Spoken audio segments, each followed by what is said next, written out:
My name is Wayne Arthur Brown. I'm from Marshalltown, Iowa. And I joined the service in September 20th of 1943. And I was put in a hole in the Normandy on June 12th and told I was with F Company of the 12th Regiment or the 4th Infantry Division. That was the first time I ever heard of the 4th Division. And I went through, was wounded in Normandy, and then I went back in September to my F Company. I was wounded in the Hurtgen Forest November 30th, and I was in the hospital when the Bulge started December 16th.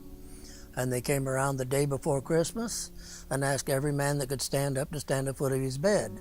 So I stood up and I still had stitches in, and the doctors looked at it and I said, I still have my stitches, and he just took the snippers and took my stitches out and he said, you can go back to the front. Well, that wasn't a very happy Christmas, I guarantee you. So they sent us back up in 40 and 8s that night in the dark and back up to Belgium or Luxembourg. I really didn't know where I was at. I just knew I went back to F Company. And then I was wounded and the weather was terrible. It was the coldest winter they'd had in 50 years and snow on the ground. And so when I got back there, we were taking a small town in Germany, and we were going in one street and another company was going in another street. They asked for, tank was shooting at him, so they asked for artillery. Our radio man had been wounded. We did not know anything about pulling back.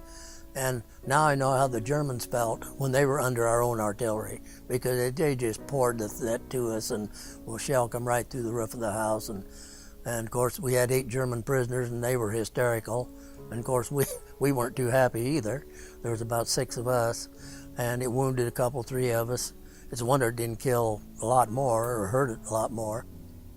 And I got a piece of shrapnel in my back, and I still have the piece of shrapnel at home.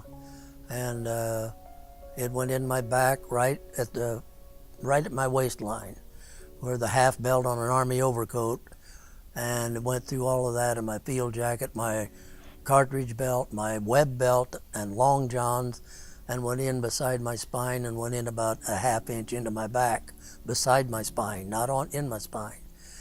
And so when I went to the aid station, we pulled back, of course, and I went to the aid station and started taking off my clothes, and the aid man said, well, this isn't in there too far, and he took some snippers and took a hold of it and pulled it out, and it didn't even bleed, because artillery is hot.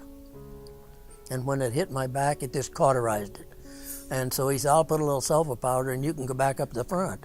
I said, tonight? It was 4 o'clock in the afternoon. It gets dark about 5. He said, well, maybe we'll put a cot and you can stay overnight, but the next morning you're going back to F Company. So that's what happened. I got to spend one night in an aid station in the whole war. And so that was, a good night's sleep at least, but I knew where I was going the next morning. So the next morning I put my clothes back on and right back to F Company I went. And I don't know, and I was wounded 3 times, once through the shoulder, once in the chest, once in the back. And I got a helmet with a bullet hole through it, hit on the side of my head and come out in the back and blew a hole about 1.5 inches around. And it cut the strap on the helmet liner, but it did not bleed. It just watered. If you scrape yourself, sometimes it'll water. That's what happened. It didn't bleed at all. And so I didn't even get a Purple Heart for that one.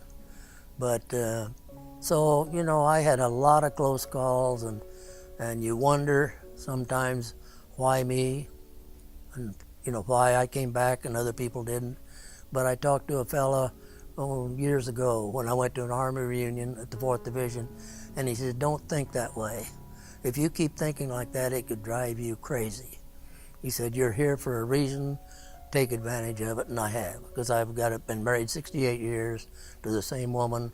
We have 4 grandchildren, 6 great-grandchildren, and we've had a good life, and I'm 90 years old. I was 90 years old the 12th of August. And so I feel very grateful that I'm here.